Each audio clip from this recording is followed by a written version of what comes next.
The burning aftermath of attacks against Myanmar's Muslim community. The violence started after a Buddhist taxi driver says he was verbally abused by a Muslim shop owner. Crowds of Buddhists then burned, beat and killed. This is Myanmar's Rakhine state. Groups of hundreds of Buddhist villagers, some with swords, roamed the streets. They stabbed a 94-year-old woman to death. One man told Al Jazeera why he joined in. We are doing all of this just out of our desire to protect our own religion, because we heard that a Muslim man in Thanwe abused Buddhism.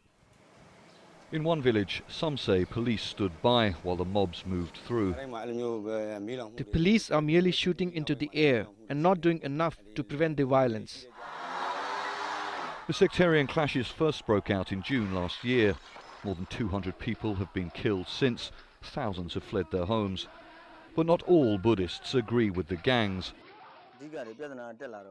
We are all natives of this region. If this violence persists, all the businesses and community here will be affected. President Thein Sein is in Rakhine state for the first time since the conflict broke out. He's been criticised for not bridging Myanmar's sectarian divide, but he says no number of police or military can completely stop the violence. It has to come from the people. Rights groups have previously accused Myanmar's security forces of being complicit in the violence. It's an allegation the government has strongly denied. The government will never tolerate that kind of communal violence to happen again. That was very clearly stated by the president. So we will take necessary measures to stop that kind of violence. Thousands of Rohingya have already fled the country.